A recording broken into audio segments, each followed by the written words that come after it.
Hi, I'm Lori. I'm 41 years old and I've suffered off and on from some knee issues for about the last 10 years or so. I have some early arthritis in my knee as well as a previous knee meniscal tear, a medial meniscal tear that was repaired about 8 years ago. I also recently had a lateral meniscal tear that was repaired about 3-4 months ago. I've had some ongoing tendonitis and chondromalacia, otherwise known as runner's knee.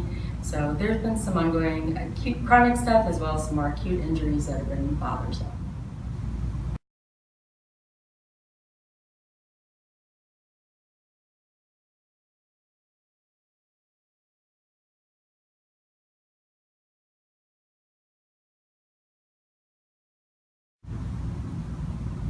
Hi, this is Jamie Berkunis, and I'm going to take Lori through a series of opening and stretches to help open the body up for someone who might have knee issues or who has chronic tightness in the lower body.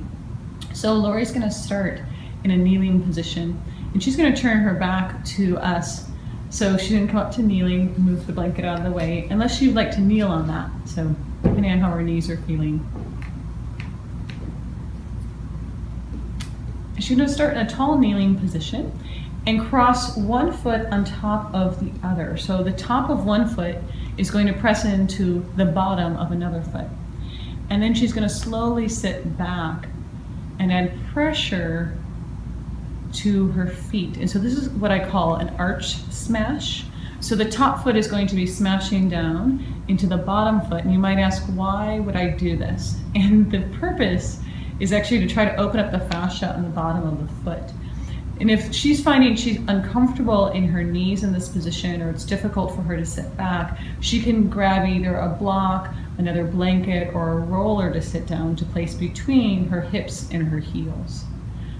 This is pretty uncomfortable for most of us, and I would encourage you to keep your breath calm and deep. And if it's too uncomfortable, like I said, and you need to come out, you can always lean forward and not have all the weight be on your heels.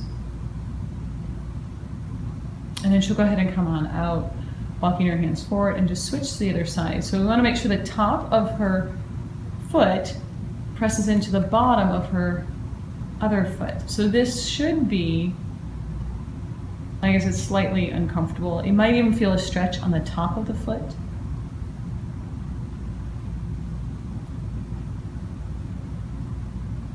And keep breathing calm and deep.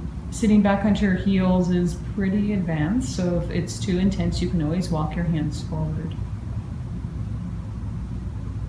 Notice if you're carrying tension anywhere else in your body. So there tends to be tension held in the neck and the shoulders. Usually if we're uncomfortable, that's where the tension will go. And keep breathing. I often encourage people to become more comfortable with discomfort, especially discomfort that you can control. So she can always come out of this if it's too intense. It's good to listen. It's also good to practice staying calm even if we're uncomfortable. And then she'll walk her hands forward and come on out. And then we're going to have her do a pose called toe breaker pose. So toe breaker pose is not meant to break your toes. It's just a term that's used because oftentimes this is quite uncomfortable. So she's going to turn her toes under and try to keep her heels parallel to each other as she sits back. Again, same rules apply here. So the more she sits back, the more pressure there's going to be on her big toe, maybe even into the bottom of the foot. And so again, if her knee is uncomfortable, she can always take something to place between her hips and her heels. Or she can also keep her hands forward and keep the weight off her heels. This pose again tends to stir up some tension in the body. And in this particular pose, I'd really encourage you and her to keep pressing your toes like you're almost trying to propel yourself forward so that there's an engagement or an attempt to engage the muscles on the bottom of the feet. Again, let the breath be calm and deep. Relax your neck and shoulders.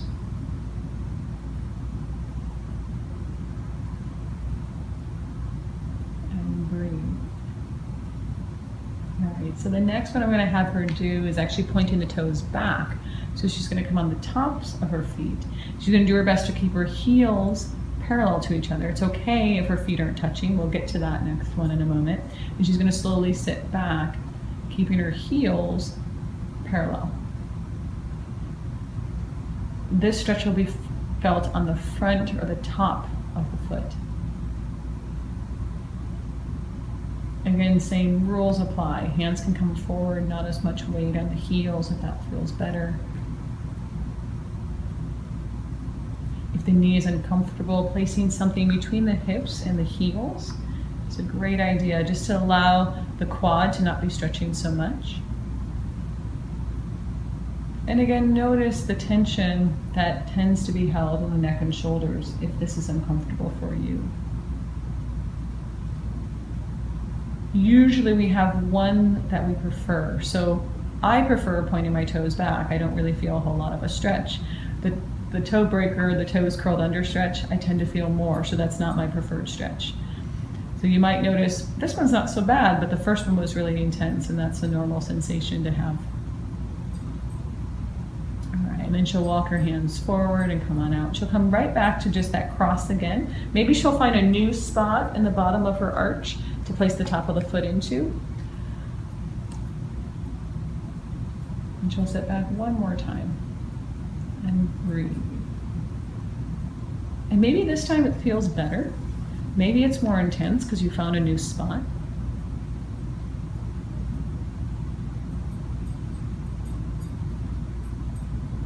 And just notice what tends to happen when the body is uncomfortable. If there is joint pain in the knee, then that's not an okay discomfort. So adjust as needed by either coming forward or placing something between your hips and your heels. And then she'll slowly come back out. And then she'll do it one more time on the other side.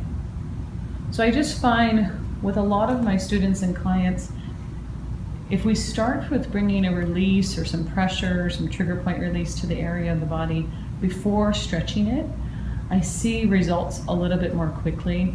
And I also find that the area is more apt to open and more apt to move more freely after the release. So that's why we're doing releases before we're doing stretches.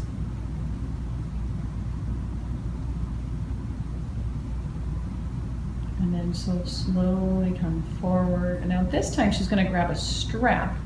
And this is optional. So we're going to come back to stretching the bottom of the feet again. So for this time she's going to take the strap and she's going to wrap it around her ankles. She's going to make an X. So the strap's going to be held in each hand, and then she's going to pull the strap so that the heels come together. And then she's going to sit back. This will intensify the stretch on the big toe. This will intensify the stretch overall. So if it's too intense and this is not the stretch for you, and you can return to not using the strap and letting the heels be parallel to each other and separated.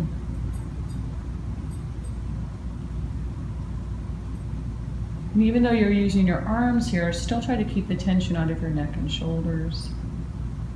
Still try to keep the breath moving into your belly and relaxed. And even keep that engagement by pressing your toes into the ground, almost like you're trying to propel yourself forward out of the position.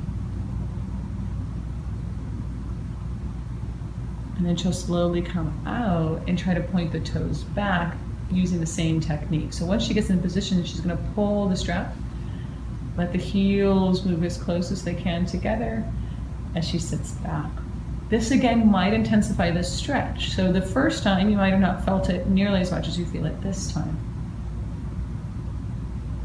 Even here, can you press the tops of your feet down onto the ground so you're engaging the front of the shin a little bit, the front of the foot. So there's a slight engagement in the muscle that we're trying to open. And breathe. Relax the neck and shoulders, relax the jaw.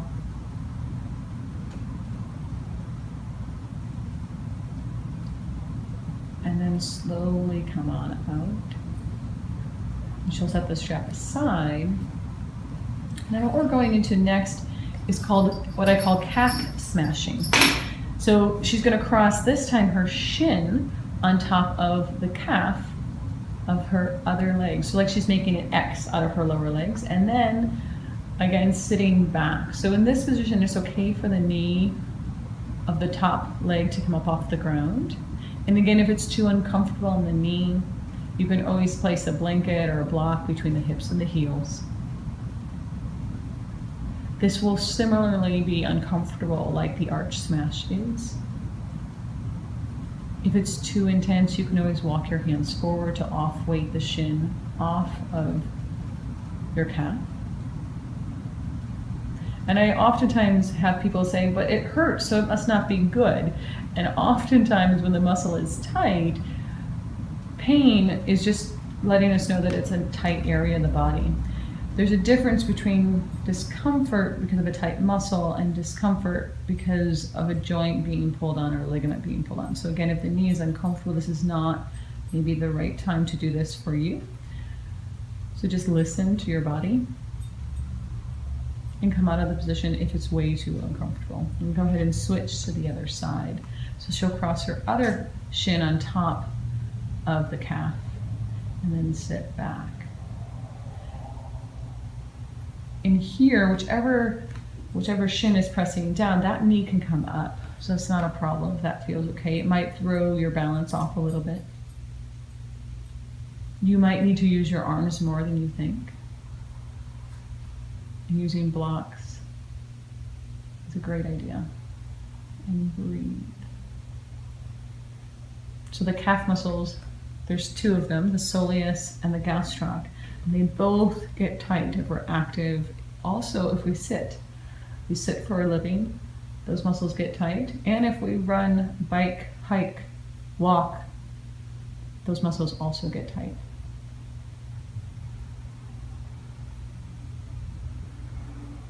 And then she'll slowly come on out of that. And then we'll come up to standing, and she's going to grab the blanket that she was just on and roll it up. So she can roll it halfway or all the way up. Probably start halfway is good, probably. And she'll place it on the ground.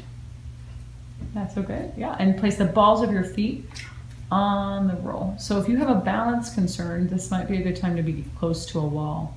So I like to imagine when I'm doing this that I am like a skier jumping off to see as far as I can go, like a long jump skier in the Olympics. So you're gonna keep your heels rooted down, even press a little bit into the balls of the feet, and then move your hips and your chest forward to feel a stretch in the back of your legs and your calf.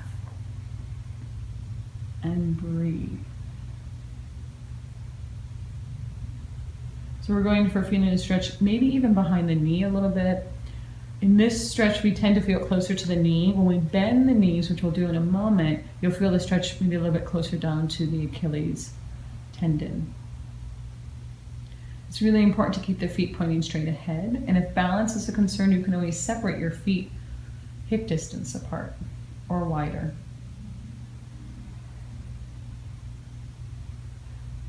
Now I'm just going to have her bend her knees. So it's the same action. Everything goes forward except for the knees are bent. This tends to, for most people, be a little bit more challenging to feel. You'll feel this more maybe in the Achilles tendon, or it might feel a lot more subtle than the first stretch that we did. And this is because the soleus muscle is actually a muscle that's used for posture. So it's usually on all the time. So stretching it can be a little bit more challenging than the gastroc. And the reason we're addressing the calves is when they are tight, particularly the gastroc that crosses the knee joint, it can affect the knee. Make sure you're breathing here.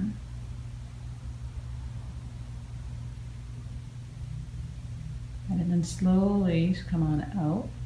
And now she's going to take her roll, and she can keep it in that position or even roll it up a little bit more, and she'll place it behind her knees. And then come into a squat position.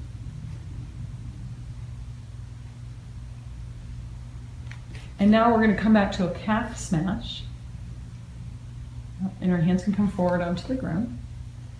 And if this is too intense on the knees, then you can just come into another position That maybe lowers the knees to the ground, which we're going to go to in just a moment. And then she's going to slowly come forward, bring her knees to the ground, and keep her toes curled under. So we're going to come back to working with stretching the bottom of the feet and then sitting back. And again, here it's good to listen as to what your body wants. And you can start to sit back towards your heels. And now what we're doing is putting pressure on the hamstrings and the calves. And so she can stay here, or she can even point her toes back behind her. That tends to intensify the stretch because it puts a little bit more pressure. Do your best to keep the heels aligned. You don't need the extra strap to help with that. And then start to move the blanket back just a little bit. So come a little bit out of the pose and just slide the blanket back like a millimeter. And that might change the pressure. You might like it, you might not like it.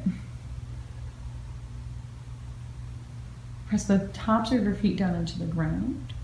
And if it's too intense on the knee joint, you can always roll up another blanket around. So it's a nice big blanket. So the larger the blanket, the less bend in the knee, and usually the more comfortable the knee is. And then she'll move it back just another millimeter. And make sure you're breathing, relaxing the neck and shoulders. Kicking the tops of the feet down into the ground.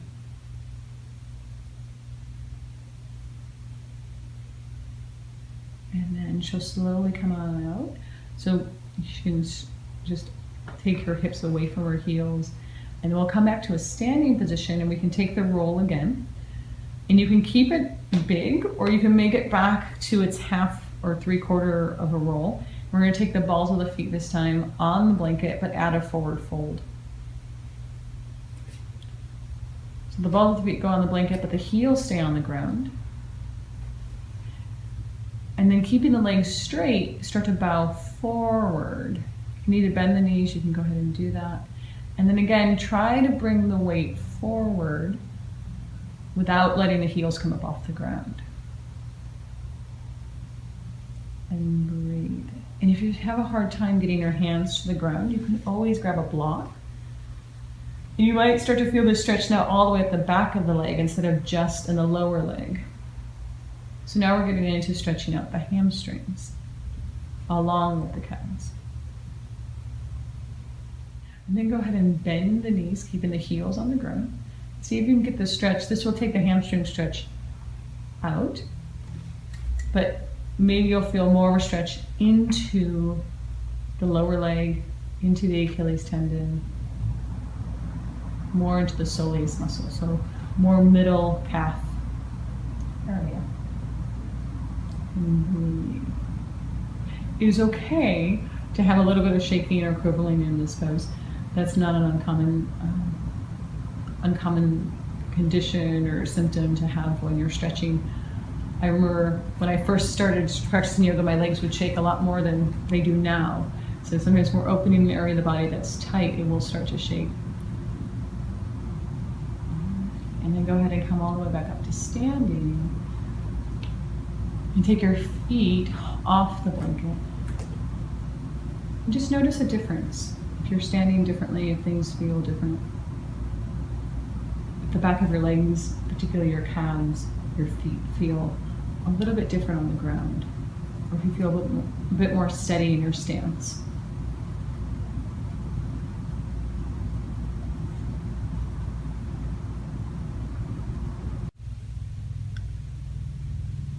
So the next thing we're going to do is roll out the quadriceps. So Lori's going to grab the roller, and if you have a roller at home, the roller she's grabbing is actually a soft roller, and I a lot of times prefer that. But you can use a hard roller too. So she's going to take the top of her thighs between the knees and the hips to the roller. So this is also a great plank position too. So really make sure here that the belly stays engaged. And the temptation is going to be to just roll up and down, and that's great. You can play with that a little bit, just rolling up and down. But what I actually want you to do is rock side to side, so that when you're rolling, you're not just rolling, but you're also rocking and rolling. So she's going to roll up and down the front of the thighs, and rock side to side, right and left. And you might be like, but the quads, why does this benefit me? But what we want to be able to do is move the quads. They do move up and down, but we want to be able to move the tissue side to side to start opening up the tissue. Then consider bending one knee at a time and then rocking side to side and up and down. And keep breathing. Keep the belly button pulling into the spine to protect the low back. And if your arms are getting tired, coming into the forearms is great, or if you want to go a little bit lower towards the ground, you can. And then go ahead and bend the other knee. And rocking side to side and rolling up and down. Try to keep the hips nice and low. When the quads are tight, the hips tend to want to peek up towards the ceiling, and that just means the front of the hips are a little snug. One of our quad muscles crosses the hip joint, and when the knee bends, sometimes that is a common feedback that we'll get. So try to keep the hips moving down towards the ground.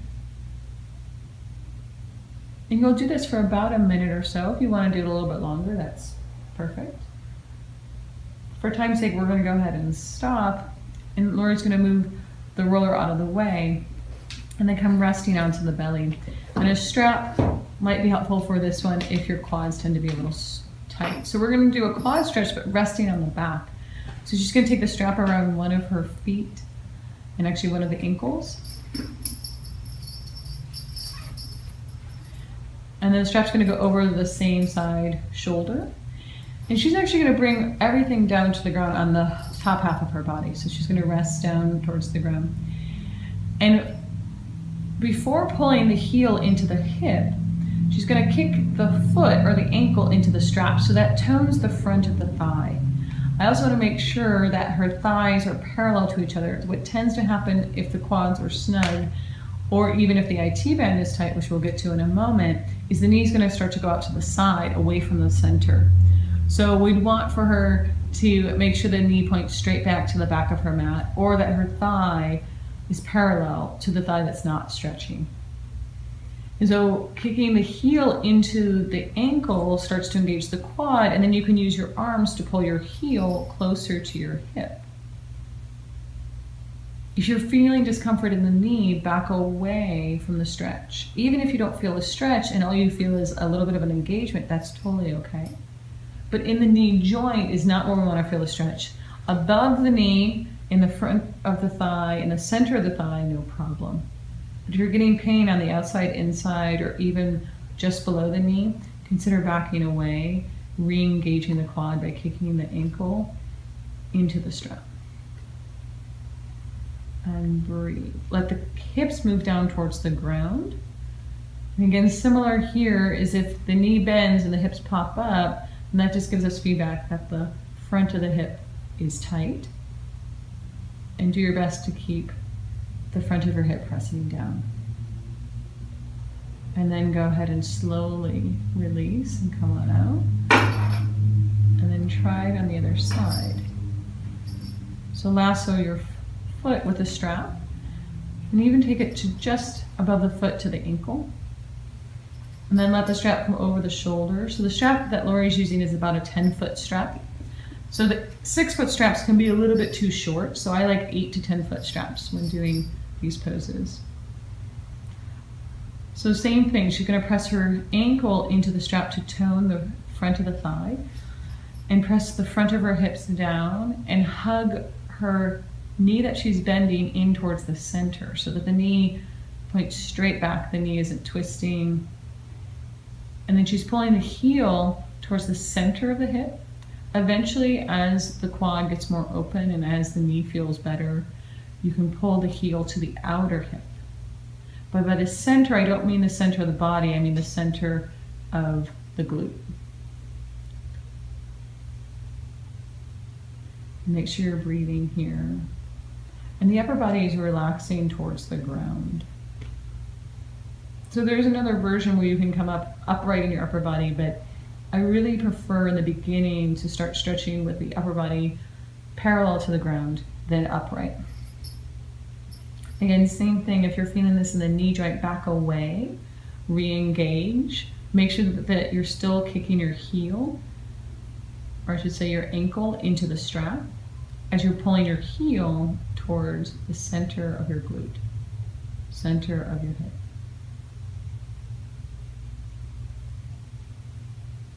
And then go ahead and slowly release and come on out. And then we're gonna come back to the roller. So grab the roller again. And this is where I especially like the soft roller because we're gonna work on the IT band. So you're gonna take the roller, and instead of taking the front of the thighs on the roller, we're gonna take the side of the thigh. So same thing between the knee and the hip, you're gonna take the side of your thigh onto the roller. And I'd recommend with your top leg to place it in front or behind and not stacking. So if you tend to stack in the beginning, it's pretty intense. So eventually maybe you'll stack your legs. Make sure the bottom leg is straight and strong. And same thing up and down, but also side to side. So rocking and rolling. So in this one, really rocking onto the quad in the front and rocking back onto the hamstring. So the IT band goes along the side of the leg. I oftentimes call it the piece of duct tape that's on the side of your leg. And what it can do is, when it's tight, it can limit your ability to stretch your hamstrings, it can limit your ability to stretch your quads, and limit your ability to open up your hip. It also can cause pain on the outside of the knee and track your kneecap out to the outside, which can create pain with walking up steps or doing anything where your knee is bent. This tends to be painful for most people. And facial expressions are welcome, but still breathe. You can stack your legs if you want to get a taste of that. It's a little bit more intense. And there's usually a couple tender spots along the way. The hard roller tends to be a little bit too intense if your IT bands are tight here. And then go ahead and slowly release, and then try it on the other side.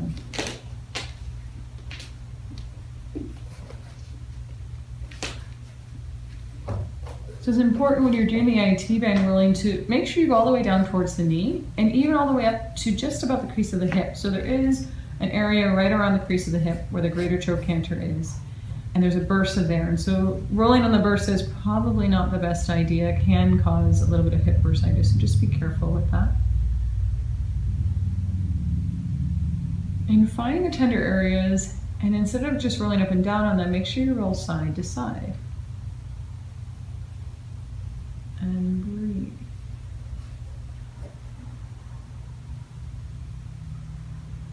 You might notice one side's tighter than the other. And I did have a client of mine who rolled his IT bands for 6 months, and after 6 months of rolling them every single day, they finally stopped hurting. So if you're wondering when it will stop hurting, just to give you a little bit of a story, and that was on a hard roller. So this is on a soft roller, which tends to be a little bit nicer. And keep breathing. Maybe consider stacking your legs if you want. And rocking side to side. This is also a bit of a core workout too, and a shoulder workout. And then slowly release and come on out. And then you set your roller aside and grab your strap again and rest onto your back. So after doing the IT band rolling, we're going to come into an IT band stretch. So take the strap around your right foot and place it on the ball of your foot so you can press the ball of your foot into the strap and engage the front of the right thigh. We'll start with both straps in each hand. And this is just a hamstring stretch. Then we're going to take the straps into the left hand and take your right hand to the crease of your right hip. You're going to move your right foot in line with your left shoulder as you push your right hip down towards the end of your mat. If you're not getting a stretch with this, consider pulling your right foot closer towards your left shoulder. If the stretch is too intense, you can back away by moving your leg a little bit away from you, or consider pointing and flexing your foot. In this stretch, you'll likely feel a stretch along the outside of the right hip, maybe even into the calf, and maybe even behind the knee. If you're feeling it behind the knee, the pointing and flexing can help relieve that pulling. So breathe here.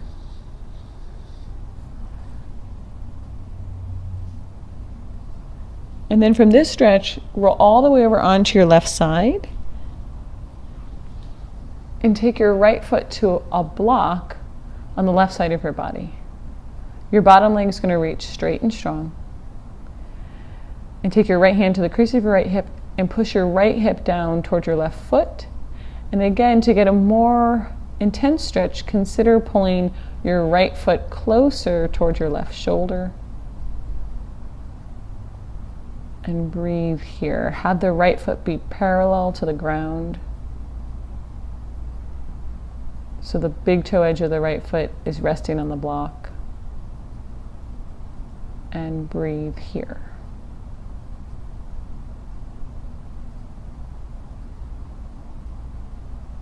In this stretch, you'll likely feel this a little bit more into the hip, the back of the thigh, maybe into the calf, but less so in the calf.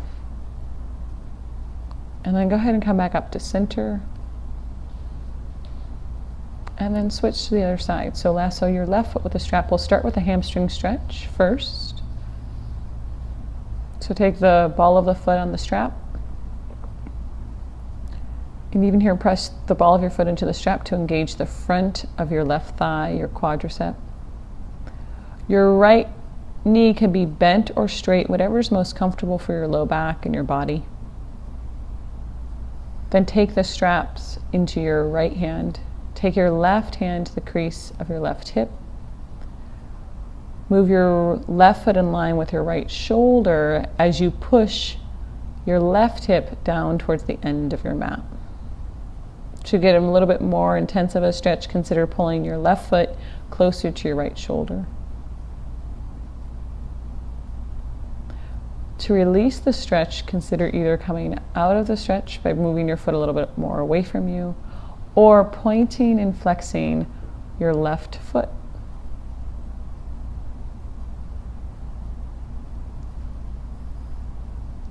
And breathe here.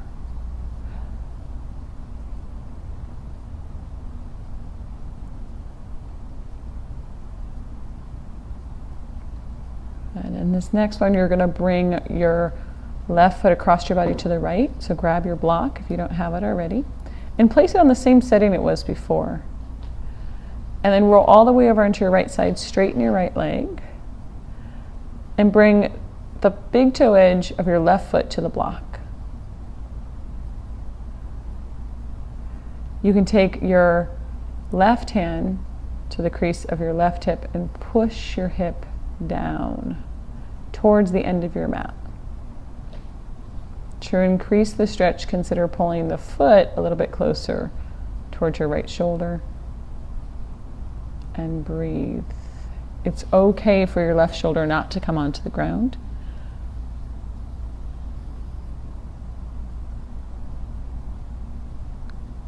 And then slowly make your way back to your hamstring stretch again. And then release and come on out. So what we're going to work with next is just bringing some attention to the psoas. So you're going to grab your blanket and you're going to unfold it and roll it up. So the roll is going to be about a medium roll, so not a huge roll. Depending on how thick your blanket is will depend how big the roll is. So about a medium-sized roll. And then you're going to rest your belly between the rib cage and the pelvis near the belly button onto the roll. This is best to do on an empty stomach and not just after you've eaten. And check in, so make sure that the blanket is between the rib cage and the pelvis.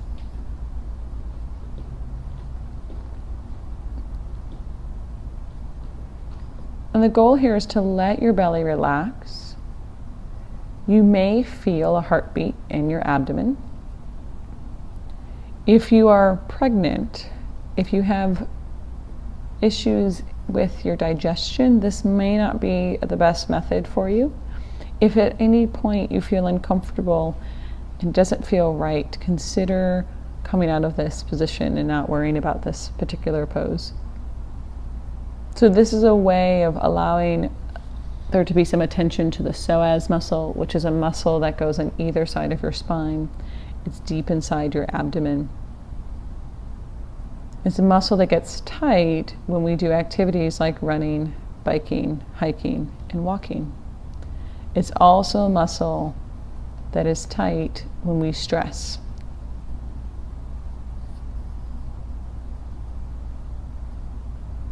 So I'll hang out here for a few more breaths. You can also shift your weight a little bit side to side if you want, just kind of rock your body back and forth. It's also quite possible that you could be in this position and not feel a whole lot. It might just feel nice and relaxing, and that's a great idea.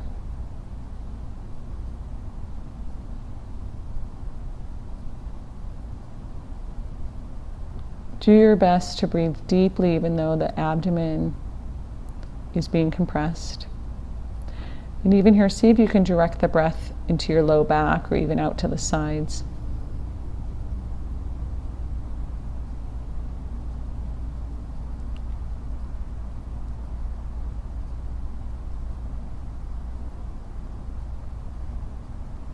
And then go ahead and gently come on out of this position.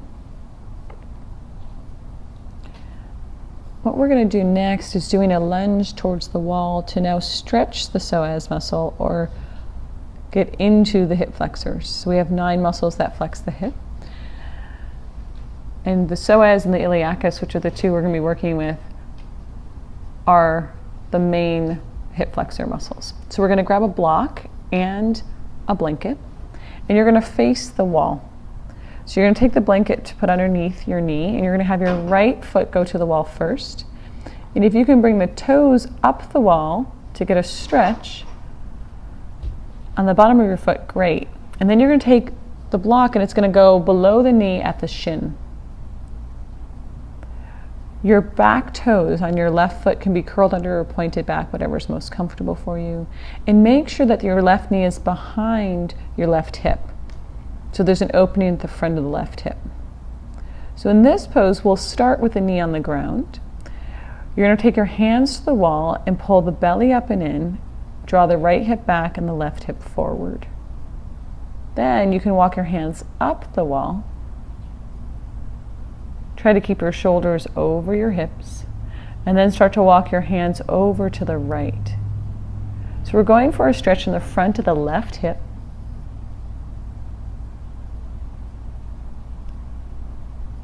And breathe. Keep drawing your right hip back, your left hip forward, and keep reaching your arms up the wall.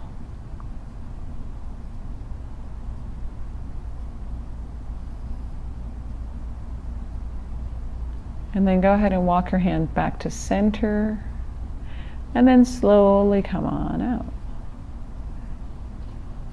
So this time we're going to do this again, but I'm going to show you a little bit more advanced version. So you're going to lift your back knee up off the ground. So your left foot's going to come to the wall, and the block is going to go in front of the shin. And then the back knee is going to lift up off the ground, the right knee. So the same technique here. So you're going to pull your left hip back, draw your right hip forward.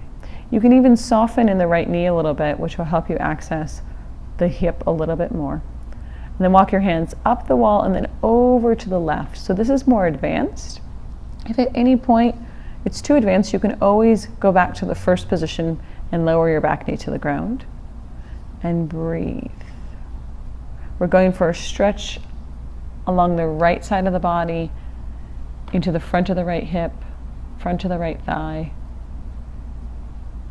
and breathe.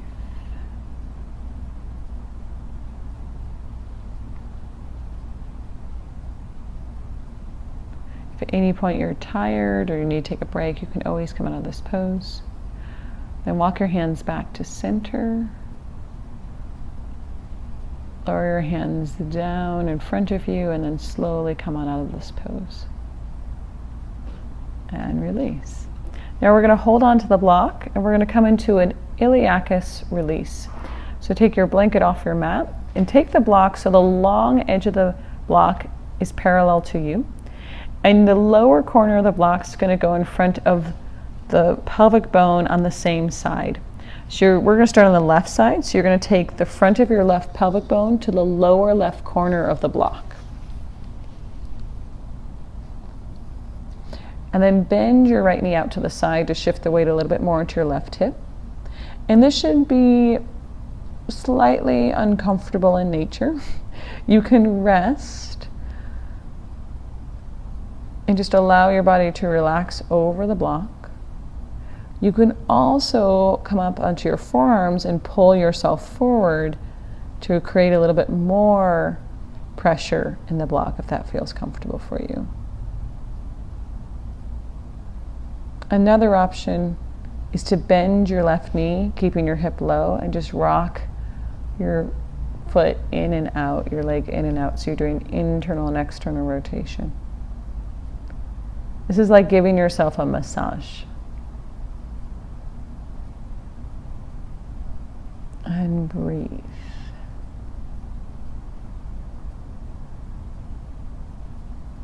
Same rules apply here. So if you're pregnant or have something happening in your abdomen, this may not be the best technique for you. If you've recently had surgery, this is not a good technique for you. So there's other techniques. And you can go back to using the blanket if you would prefer. And then we'll switch to the other side. So with this one, you can straighten your legs and come on out and then switch to the other side. So bring the lower right corner of the block into the inside of the right pelvic bone. It's called your ASIS. What we're accessing here is the iliacus, which is a muscle that originates on the ilium, or the inside of the pelvis. And so we're trying to access that muscle to bring some blood flow to the area, some attention to the area before we open the area up. So you can either rest or pull yourself forward, whatever you prefer. You're welcome to bend your knee and rock your leg side to side if you would like, keeping the hip low.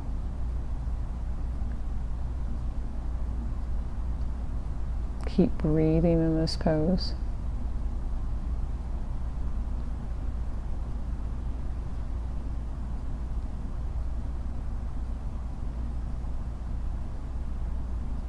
And then slowly come on out of this position. Take your time.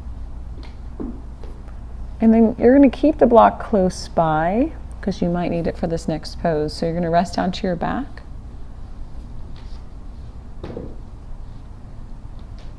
And cross your right ankle over your left knee. So the tendency here is going to be to hug your left knee towards your chest, but that's not the stretch we're doing. We're going to do a different stretch. So this is an internal rotation stretch. So you're going to walk your left foot off the yoga mat to the left. And you're going to take a look as you lower your left knee to the ground. Make sure that the left thigh is parallel to the long edge of your mat, and your left shin is parallel to the short edge of your mat. So your knee is at 90 degrees. Both your feet are active in a dorsiflexed or flexed position. You may need the block to put underneath your left knee if your knee's uncomfortable. Or you can also just release your right foot away from your left knee. Whatever feels right in this pose. The right foot is actually not trying to bring the knee towards the ground, but instead reach the knee to the end of the mat. So you're trying to create a lengthening sensation in the hip here. You can also reach your arms overhead, and from your fingertips through your knees, can you reach longer? Breathe here. The left hip will be off the ground.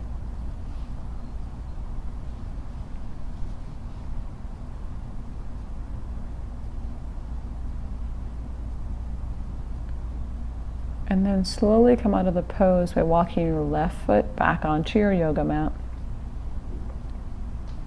And then switch to the other side. So if your knees are uncomfortable in this pose, it's good to modify and not just continue to stay in the pose. So this time cross your left ankle over your right knee, flex your left foot, and then walk your right foot off the mat. Flex your right foot and take a peek at your right thigh. Make sure that your thigh is pointing straight to the long edge of your mat, so it's parallel to the long edge, and that your shin is parallel to the short edge of your mat. Keep both your feet active. And use your left foot to help reach your right knee to the end of your mat, and maybe even reach your arms overhead. Belly pulls up and in. Keep breathing here. Again, you may want to put the block underneath your right knee. You can also release your left foot if you prefer. We're going for a stretch in the hip, not in the knee. You might get a stretch in the front of the thigh. You may feel a stretch all the way up into your abdomen. So we're accessing the hip flexors here and the internal rotators. We're doing internal rotation, so we're stretching the external rotators.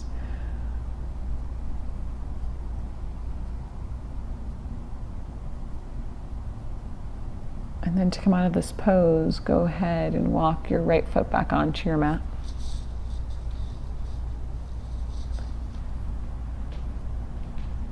And go ahead and rest for a moment.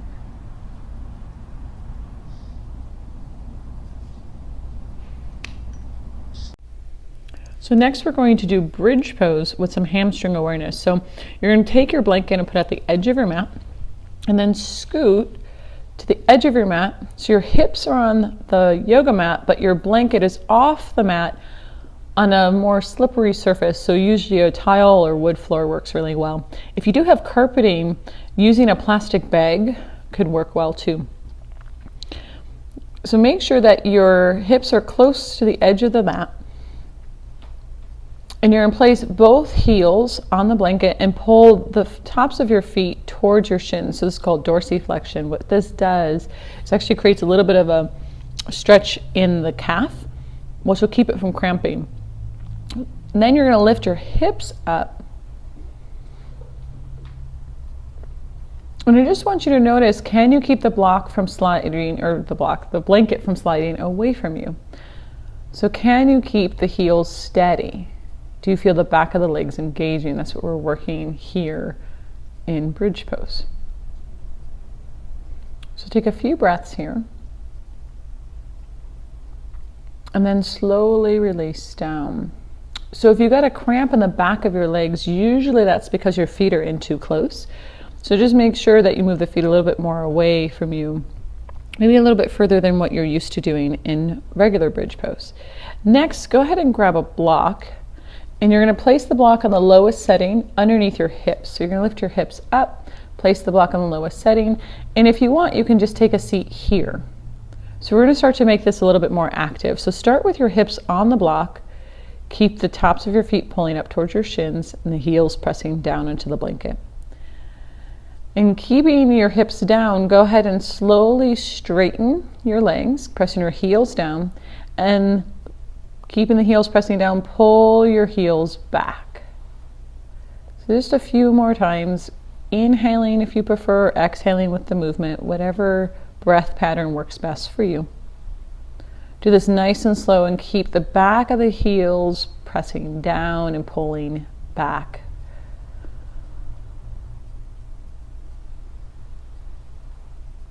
And one more time. What we're going for here is feeling the back of the thigh, so the hamstrings engaging. One of the sort of actions of the hamstrings is to bend the knees.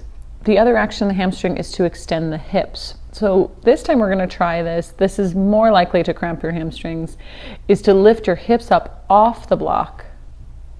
Keep your hips lifted as you straighten your legs, maybe not all the way. And then keep your heels pressing down, and try to keep the hips up as you bend your knees. And breathe. You can always lower your hips to the block at any point to bring your heels back. That's the hardest part. It's common for the hamstrings to cramp in this position, and it does get better the more you practice. So try it one more time. And breathe, regardless of what's happening. Okay. And then go ahead and lift your hips up and remove the block. And then roll over onto your side and come up to standing. Next, we're going to work with finding the hamstrings in a crescent warrior stance. So you're going to take the blanket to the wall, and you're going to make sure that you can see the floor between the blanket and the wall, so that you'll know if you're touching the blanket to the wall. And then you're going to place your right foot on the blanket and take your hands to the wall as you bring your left leg back behind you. And then you're going to bend your right knee and not let the blanket move to the wall. If that happens, it's not a problem. It just means that your quadricep is working. And if that happens, you're going to walk your back foot in, keeping your hands on the wall, and then pull the foot back, and then come back into the pose. So in this pose, the focus is to keep the hamstring engaged while bending your right knee. So this is called co-contraction. The quadriceps and the hamstrings are engaged. If you want a little bit more of a challenge and you feel really steady in this pose, you can start by bringing one arm away from the wall and then the other away from the wall. And breathe. Keep the blanket steady. And then bring your hands to the wall and slowly bring your back foot in to come on out of the pose. And we'll try this on the other side. So your left foot's going to come to the blanket. Make sure that you can see some floor between the wall and the blanket. And you'll bring your right foot back behind you, hands to the wall. You can always just keep your hands on the wall. So it's an invitation to challenge you a little bit more to take your hands away from the wall. But it's not a priority. Really, it's accessing the hamstrings and the quads in this pose is what we're looking for. A co-contraction. And yep, losing your balance is normal. It can happen, yep. And then coming out of the pose, bring your hands to the wall and bring your back foot in a few slow steps at a time. All right, so then go ahead and come onto your back. You're going to need a block and a strap for this next one, and possibly a TheraBand, which you might have gotten from physical therapy. So we'll start by taking the block. You're going to take it the narrowest width between your thighs, below the knee. And then you're going to bring your knees up over your hips, and your shins are going to be parallel with the ground. So you're at 90 degrees in your knees. If your hip flexors tend to be really tight and crampy, you can consider hugging the knees a little bit more into the chest. So we're first going to start by coming into just the range of motion without the TheraBand. So you're going to squeeze the block and pull your feet away from each other. So what this is doing is adduction of the thighs and the hips with internal rotation. So do this a few times. Squeezing the block and pulling your feet away from each other. And keep breathing. Do your best to keep your knees steady, keeping your hips also steady on the ground, belly button pulling towards your spine. And then go ahead and release and grab a TheraBand. Consider starting with a lighter setting. So usually that's yellow or red. So you're going to take the TheraBand around your feet. And we're going to do the same thing this time with a little bit of resistance. So you're going to squeeze the block, shins are parallel to the ground, and you're going to pull your feet away from each other. And then release back to parallel and then away. Keep breathing.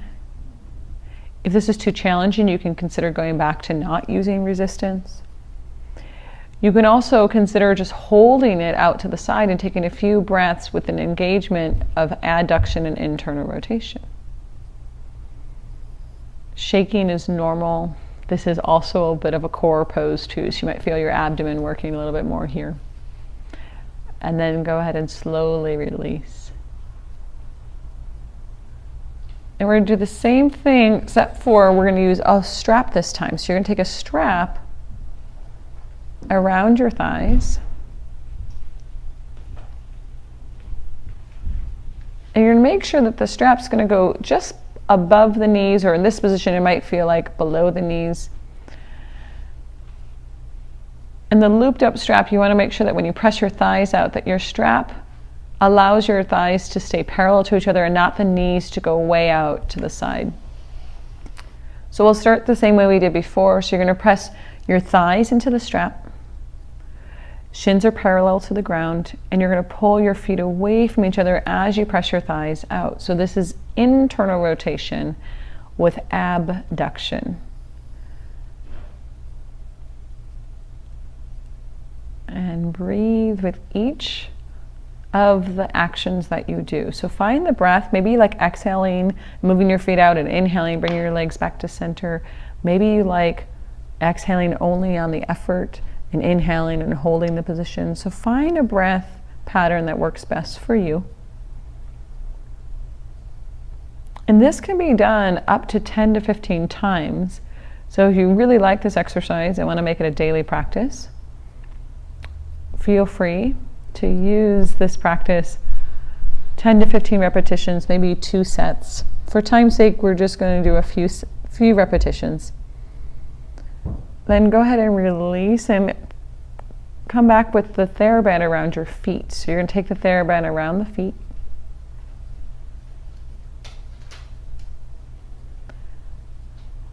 And again, shins parallel, knees over hips. Press your thighs into the straps and pull your feet away from each other. So shins stay parallel. A compensation in this particular exercise is that the knees want to straighten, or you can shift in your pelvis a little bit. So just do your best to isolate the action in your hips. So you'll feel in this particular exercise your outer hips working. And like we did before, you can sustain it and hold the feet out to the side and breathe. Don't expect to be able to do 10 to 15 right away. So work your way up and then slowly come on out.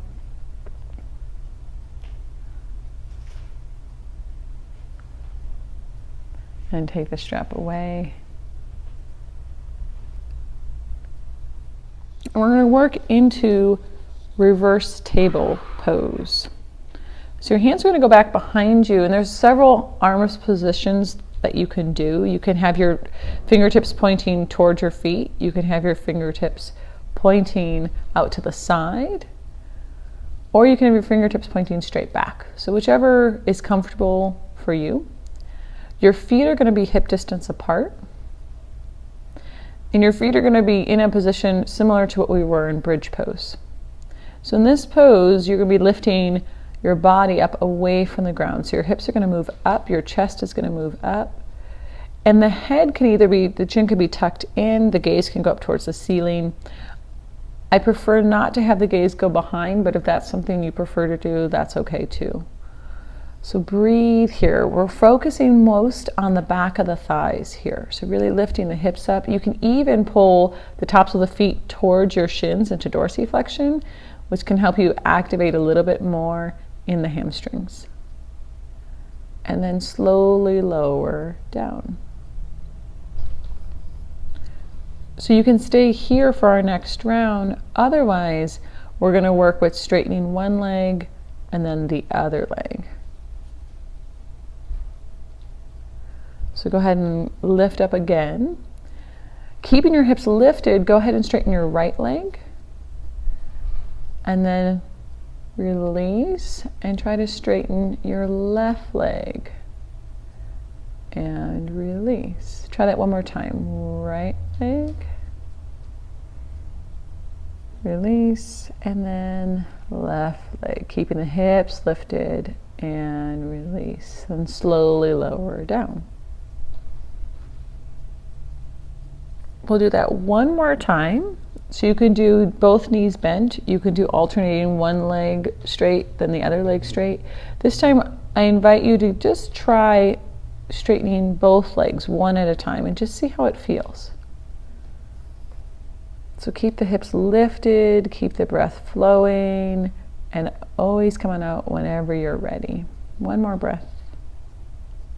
And then release and come on out. Go ahead and rest onto the back all the way. And hug your knees in towards your chest. And you can rock side to side if you'd like.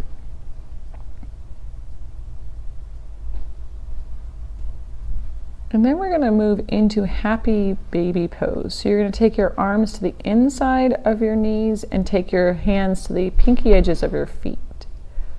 So the bottom of your feet are going to point up towards the ceiling, and your knees are going to come out to either side of your body. And you here can rock side to side. If grabbing your feet is challenging or doesn't feel comfortable, you can always hug your knees in towards your chest and draw your knees out to each armpit so the knees are just wider. That's always an option in this pose.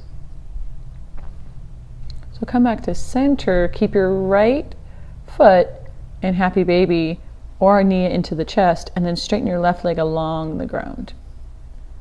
And breathe. Try to reach your left heel towards the end of the mat.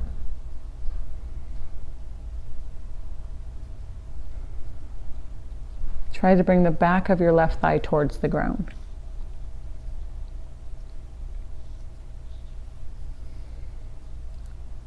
One addition I like to do in this pose is lifting your left arm overhead. So from your left fingertips through your left heel, get as long as you can.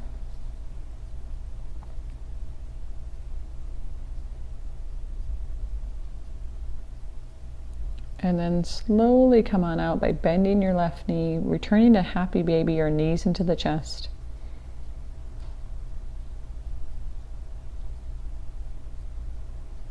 And then this time keep the left knee in, or left leg in happy baby, and straighten your right leg along the ground. Press your right heel towards the wall or the end of your mat. Reach your right arm, overhead. And from your right fingertips through your right heel, get longer. Breathe.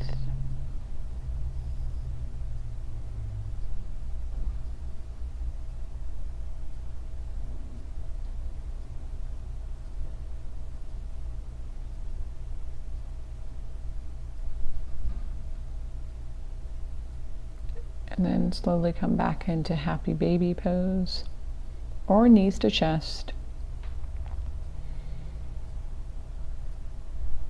And just breathe here for a moment. If you're in happy baby, go ahead and release your knees to your chest. And then straighten your legs along the mat. And we'll come into final relaxation. So the pose that we call Shavasana or corpse pose. In this pose, you want to make sure that you're comfortable. So if your legs are straight and that's uncomfortable for you, consider bending the knees and dropping the knees in towards each other. The palms are going to rotate up towards the ceiling. The arms can go out to the side to whatever is comfortable. And the legs relax. The eyes close. And the whole back of the body just gets heavier into the ground. I recommend staying in Shavasana for a minimum of 5 minutes. I find it to be a good idea to put on a timer so that I don't fall asleep in the pose. So I'd invite you to stay in this pose for the next 5 minutes or so. And once your timer goes off, then you can come out of the pose and go on with your day.